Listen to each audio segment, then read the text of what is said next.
UTV news में स्वागत है आप सभी दर्शकों का। मैं आपके साथ मोहम्मद यूसुफ।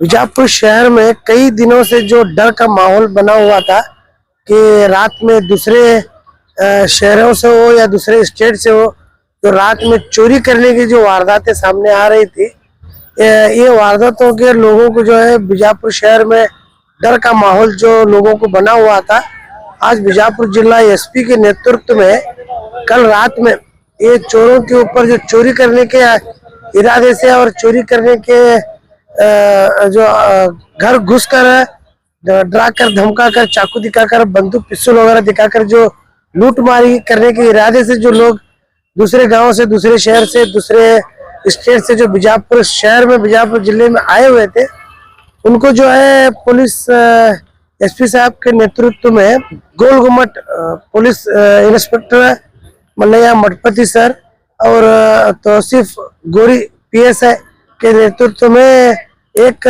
चोर को जो चोरी करने के अंदाजे से आया हुआ था, और वो जो उनकी जान इंक्वायरी के अंदर जो भाग के जा रहा था उसको 5 राउंड फायरिंग किया गया है और 3 बुलेट जो है उसे लगी हुई है। और डॉक्टर का कहना है कि अभी वो खतरे से बाहर है। अभी ये पुलिस की पूरी जांच में ही समझ में आएगा कि ये आदमी कहाँ का है और किस इरादे से बीजापुर शहर में आया था और ये अभी तक कितने चोरियां कर चुका है और कितने क्रिमिनल एक्टिविटीज इसकी है। और पुलिस के मुताबिक बताया जा रहा है कि ये जो है उत्तर प्रदेश का रहने वाला है। ನಿಮಗೆ ಗೊತ್ತಿರುವಂತೆ ಕಳೆದ ಒಂದು ವಾರದಲ್ಲಿ ಬಿಜಾಪುರದಲ್ಲಿ ಒಂದು ಆಕ್ಟಿವ್ ಗ್ಯಾಂಗ್ ಆಪರೇಟ್ ಆಗ್ತಾ ಇತ್ತು. ರಾತ್ರಿ ಹೊತ್ತು ಮನೆಗಳಿಗೆಲ್ಲ ಹೋಗಿ ವೆಪನ್ಸ್ ಗಳನ್ನ ತೋರಿಸಿ ಹೆದರಿಸಿ ಬೆದರಿಸಿ ಅವ್ರ ಹತ್ರ ಇದ್ದಂತ ವಸ್ತುಗಳನ್ನ ತಗೊಂಡು ಹೋಗ್ತಾ ಇತ್ತು. ಸೊ 3 FIR ಆಗಿದೆ ಆಲ್ರೆಡಿ ನಮ್ಮ ವಿಜಯಪುರ ಸಿಟಿಯಲ್ಲಿ. ಡಿಸೆಂಬರ್ 9ರಂದು 2 ಮತ್ತೆ ಮೊನ್ನೆ ಒಂದಾಗಿತ್ತು. ಸೊ ಮೊನ್ನೆ ಹೋದಾಗ್ಲೂ ಕೂಡ ಏನು ಒಂದ್ ಮನೆಗೆ ಹೋಗಿ ಆ ಗಂಡನ ಮೇಲೆ ಅಂತ ದಬ್ಬಿ ಮಾಡಿ ಹೆಂಡತಿ ಮಾಂಗಲ್ಯ ಸರನ್ನ ಕಿತ್ಕೊಂಡು ಹೋಗಿದ್ರು. ಸೊ ಪೊಲೀಸರು ಲಾಸ್ಟ್ 1 ವೀಕ್ ಇಂದ ಎಲ್ಲಾ ಕಡೆಯಿಂದ ಆಪರೇಟ್ ಮಾಡ್ತಾ ಇದ್ರು. ನಿನ್ನೆ ರಾತ್ರಿ ದಿನ ಕನಕದಾಸ ಬಡಾವಣೆ ಏನಿದೆ ಅಲ್ಲಿ ಸೈಟ್ ಆಗಿದ್ದಾರೆ. ಅಲ್ಲಿ ಇದ್ದಂತ ಮನೆಯವರು ಅಟೆಂಪ್ಟ್ ಗೆ ಪ್ರಯತ್ನ ಮಾಡಿದ್ದಾರೆ. ಅವರು ಕೂಗಾಡಿದಾದ್ಮೇಲೆ ಪೊಲೀಸರಿಗೆ ಇಂಟಿಮೇಟ್ ಮಾಡಿದಾದ್ಮೇಲೆ ಅಲ್ಲಿಂದ ತಪ್ಪಿಸ್ಕೊಂಡಾಗಿ ಹೋಗಿದ್ದಾರೆ. ತಪ್ಪಿಸ್ಕೊಂಡಾಗಿ ದಾರಿ ಮಧ್ಯದಲ್ಲಿ ಒಂದು ಬೈಕ್ ಅನ್ನ ತಗೊಂಡು 4 ಜನ ಒಂದೇ ಬೈಕ್ ಅಲ್ಲಿ ತಪ್ಪಿಸ್ಕೊಂಡಾಗ್ತಿರ್ಬೇಕಾದ್ರೆ ಪೊಲೀಸ್ನವರು ನೈಟ್ ರೌಂಡ್ಸ್ ಅಲ್ಲಿ ಇರೋದ್ರಿಂದ ಎಲ್ಲರೂ ಸೊ ಹೈವೇ ಮೇಲೆ ಅಪೋಸಿಟ್ ಡೈರೆಕ್ಷನ್ ದಲ್ಲಿ ಸೈಟ್ ಆಗಿದ್ದಾರೆ. ಸೊ ದೆನ್ 3:30ಗೆ ಅವರು ಟೋಲ್ ಹತ್ರ ಇರುವಂತ ಏನು ವೇ ಬ್ರಿಡ್ಜ್ ಇದೆ, ಸೊ ಆ ವೇ ಬ್ರಿಡ್ಜ್ ಅಲ್ಲಿ ಬಿದ್ದಿದ್ದಾರೆ. ಸೊ ಬಿದ್ದು ಒಬ್ಬನು ಮುಂಚೆನೆ ಬಿದ್ದಿದ್ದಾನೆ. 3 ಜನ ಅಲ್ಲಿ ವೇ ಬ್ರಿಡ್ಜ್ ಹತ್ರ ಬಿದ್ದಿದ್ದಾರೆ ಬೈಕ್ ಅಲ್ಲಿ. ಸೊ ತಪ್ಪಿಸ್ಕೊಂಡು ಹೋಗಿದ್ದಾರೆ. ಪೊಲೀಸ್ನವ್ರು ಅಲ್ಲೇ ಸರ್ಚ್ ಮಾಡ್ತಾ ಇರ್ಬೇಕಾದ್ರೆ ಮತ್ತೆ ಅಲ್ಲೇ ಸ್ಪಂದನ ಹಾಸ್ಪಿಟಲ್ ಇದೆ ನಿಮಗೆ ಪಕ್ಕದಲ್ಲಿ. ಸೊ ಅಲ್ಲಿ ಒಬ್ನು ಬೆಳಿಗ್ಗೆ 5:15ಗೆ ಸೈಟ್ ಆಗಿದ್ದಾನೆ ವಿತ್ ವೆಪನ್. ಸೊ ಅವಾಗ ಪೊಲೀಸ್ನವರು ನಮ್ಮ CPI ಗೋಲ್ ಗುಂಬಜ್ ಮಲ್ಲಯ್ಯ ಮಠಪತಿ ಮತ್ತೆ ಮೊಹಮ್ಮದ್ ಗೋರಿ PSI ಗೋಲ್ ಗುಂಬಜ್ ಅವಾಗ ಗುಂಡ್ ಹಾರಿಸಿದ್ದಾರೆ. ಸೊ ಗುಂಡ್ ಹಾರಿಸಿದಾಗ ಅವಾಗ ಕತ್ಲಿರೋದ್ರಿಂದ ಅವನು ಅಲ್ಲಿ ಕಂಡು ಬಂದಿಲ್ಲ. ಸೊ ಮತ್ತೆ ಸರ್ಚ್ ಆಪರೇಷನ್ ಕಂಟಿನ್ಯೂ ಇಟ್ಟಿದ್ದಾರೆ. ಸೊ ಬೆಳಿಗ್ಗೆ ಒಂದು 8:20 8:25 ಸುಮಾರಿಗೆ ಅಲ್ಲೇ ಸ್ಪಂದನ ಹಾಸ್ಪಿಟಲ್ ಹಿಂದಗಡೆ ಇರುವಂತ ಹೊಲದಲ್ಲಿ ಅವನು ಪೆಟ್ಟು ಬಿದ್ದಿರೋದ್ರಿಂದ ಅಲ್ಲೇ ನರಳಾಡ್ಕೊಂಡು ಬಿದ್ದಿದ್ದ. ಸೊ ಅವನನ್ನ ತಂದು ಈಗ ಹಾಸ್ಪಿಟ್ಲಿಗೆ ಅಡ್ಮಿಟ್ ಮಾಡಿದ್ದಾರೆ. ಈಸ್ ಕಂಡೀಷನ್ ಸ್ಟೇಬಲ್ ಇದೆ. ಮತ್ತೆ ಏನಂತಂದ್ರೆ ಇನ್ನೂ ಇವನ್ ಜೊತೆಗೆ 3 ಜನ ಆರೋಪಿಗಳು ತಪ್ಪಿಸ್ಕೊಂಡಿದ್ದಾರೆ. ಇವನ ಹೆಸರು ಏನು ಮಧ್ಯಪ್ರದೇಶದವನು, ಧಾರ್ ಜಿಲ್ಲೆಯವನು, ಮಹೇಶ್ ಅಂತ ಹೇಳಿ. ಸೊ ಇನ್ನು ಹೆಚ್ಚಿನ ಮಾಹಿತಿಯನ್ನ ಪೊಲೀಸರು ತಗೋತಾ ಇದ್ದಾರೆ. ತನಿಖೆ ಮುಂದುವರಿತಾ ಇದೆ. ಇಲ್ಲ, ಈಗ ಸಿಕ್ಕಿರೋನು ಒಬ್ಬನೇ, ಇನ್ನು ಯಾರು ಸಿಕ್ಕಿಲ್ಲ. ಸೊ ಫರ್ದರ್ ಏನಾದ್ರು ತಮಗೆ ಅಪ್ಡೇಟ್ ಮಾಡಿ. ಒಟ್ಟು 5 ಗುಂಡುಗಳನ್ನ ಹಾರಿಸಿದ್ದಾರೆ. ಸೊ ಈಗ ಅದೇ ಡಾಕ್ಟರ್ ಚೆಕ್ ಮಾಡ್ತಾ ಇದ್ದಾರೆ. ಎಕ್ಸ್ರೇ ಮಾಡಿ ಚೆಕ್ ಮಾಡ್ತಾರೆ. ಸರಿ, ನಮಸ್ಕಾರ. ನಾನು ಡಾಕ್ಟರ್ ಶಿವಾನಂದ ಮಾಸ್ತಿ, ಜಿಲ್ಲಾ ಶಸ್ತ್ರಚಿಕಿತ್ಸಕರು, ಜಿಲ್ಲಾ ಆಸ್ಪತ್ರೆ ವಿಜಯಪುರ. ನಿನ್ನೆ ಒಂದು ದರೋಡೆ ಆಗಿತ್ತು. ಆ ವ್ಯಕ್ತಿ ಕೂಡ ನಮ್ಮ ಆಸ್ಪತ್ರೆಯಲ್ಲಿ ಅಡ್ಮಿಟ್ ಇದ್ದಾರೆ. ಆ ಸಂಶಯಾಸ್ಪದ ವ್ಯಕ್ತಿಗೆ ಪೊಲೀಸರು ಬಹಳ ಒಂದು ಮುತುವರ್ಜಿ ವಹಿಸಿ 24 ಗಂಟೆಗಳಲ್ಲಿ ಅವನು ಹಿಡಿಲಿಕ್ಕೆ ಪ್ರಯತ್ನ ಮಾಡಿದಾಗ, ಆ ವ್ಯಕ್ತಿ ಓಡಿ ಹೋಗಕ್ಕೆ ಪ್ರಯತ್ನ ಮಾಡಿದಾಗ, ಆ ವ್ಯಕ್ತಿ ಮೇಲೆ ಹಿಡಿಬೇಕು ಅಂತ ಉದ್ದೇಶದಿಂದ ಅವನನ್ನು ತಪ್ಪಿಸಿಕೊಂಡು ಓಡೋಗ್ತಾ ಇದ್ದಂತೆ ಅವರ ಹಿಸ್ಟ್ರಿ ಮುಖಾಂತರ ಅವನಿಗೆ 2 ಕಾಲುಗಳಿಗೆ ಗುಂಡು ತಾಗಿರ್ಬೋದು ಅಂತ ಕರ್ಕೊಂಡ್ ಬಂದಿದ್ರು. ಬ್ಲೀಡಿಂಗ್ ಅಂತೂ 2 ಕಡೆ ಇತ್ತು. ನಾವು ಬಲಗಾಲ ಎಡಗಾಲಲ್ಲಿ 2 ಗಾಯ ಇದೆ, ಬಲಗಾಲದಲ್ಲಿ 1 ಗಾಯ ಇದೆ. ಎಲ್ಲ ತಪಾಸಣೆ ಮಾಡಲಾಗಿ ಬ್ಲೀಡಿಂಗ್ ಅಂತೂ ಬಹಳ ಆಗ್ತದೆ, ರಕ್ತಸ್ರಾವ ಆಗ್ತದೆ, ಎಲ್ಲ ಕಂಟ್ರೋಲ್ ಮಾಡಿದ್ವಿ. ಆರ್ಥೋಪೆಡಿಕ್ ಸರ್ಜನ್ ಕೂಡ ನೋಡಿದ್ದಾರೆ, ನಮ್ಮ ಜನರಲ್ ಸರ್ಜನ್ ಕೂಡ ನೋಡಿದ್ದಾರೆ. ಈಗ ಪ್ರಕಾರ ಎಲ್ಲ ಗಾಯ ಕ್ಲೀನ್ ಆಗಿದೆ. ಆದ್ರೂ ಕೂಡ ಮುಂದೆ ಏನಾದ್ರೂ ಒಳಗಡೆ ಪ್ಯಾಲೆಟ್ಸ್ ಉಳಿದಿತ್ತು ಅಂತಂದ್ರೂ ಕೂಡ ಎಕ್ಸ್ರೇ ಮುಖಾಂತರ ಸಿಟಿ ಸ್ಕ್ಯಾನ್ ಮುಖಾಂತರ ನೋಡಿ ಅವನಿಗೆ ಇದ್ರ ತೆಗೆಯುವಂತ ಆಪರೇಷನ್ ಮಾಡುವಂತ ವ್ಯವಸ್ಥೆ ಮಾಡಿದ್ವಿ. ಆದ್ರೆ ಪೇಷಂಟ್ ಕಂಡೀಷನ್ ಮಾತ್ರ ಸ್ಟೇಬಲ್ ಇದೆ. ಅವನು ಪಲ್ಸ್ BP ಎಲ್ಲ ನಾರ್ಮಲ್ ಇದೆ. ಅವನು ಮಾತಾಡುವಂತ ಇದ್ರಲ್ಲ, ಆದ್ರೂ ಕೂಡ 24 ಗಂಟೆವರೆಗೆ ಅವನಿಗೆ ನಾವು ತೀವ್ರ ನಿಗಾ ಘಟಕದಲ್ಲಿ ICU ದಲ್ಲಿ ಇಡ್ತಾ ಇದೀವಿ, ಅಬ್ಸರ್ವೇಷನ್ ಇಡ್ತಾ ಇದೀವಿ. ಆಮೇಲೆ 24 ಗಂಟೆ ನಂತರ ಸ್ಟೇಬಲ್ ಆದ್ಮೇಲೆ ಅವನಿಗೆ ನಾವು ವಾರ್ಡಿಗೆ ಶಿಫ್ಟ್ ಮಾಡ್ತೀವಿ. ಈಗ ಹೇಳಕ್ ಬರೋ ದಿವಸ 3 ಗಾಯಗಳಿದಾವೆ. ಎಡಗಡೆ ಗಾಲಿಗೆ 2, ಬಲಗಾಲಿಗೆ 1 ಇದೆ. ಗುಂಡು ಒಳಗಡೆ ಈಗ ಮೇಲ್ನೋಟ ಕಂಡು ಬಂದಿಲ್ಲ. ಎಕ್ಸ್ರೇ ಆದ್ಮೇಲೆ ಗೊತ್ತಾಗುತ್ತೆ ಏನಿದೆ.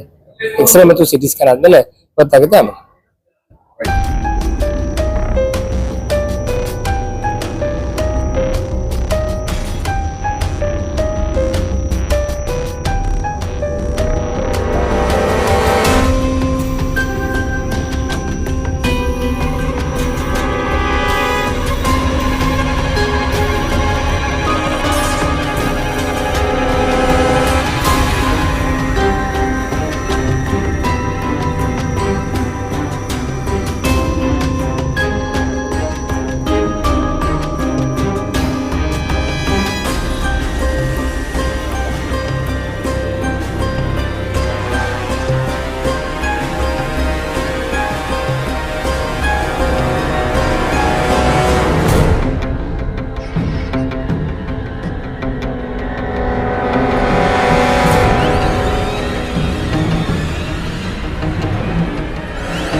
लेटेस्ट न्यूज अपडेट्स के लिए YouTube एक्सप्रेस को सब्सक्राइब कीजिए, साथ में बेल आइकॉन को भी क्लिक कीजिए। साथ ही साथ लाइक, शेयर और कमेंट करना ना भूलिए।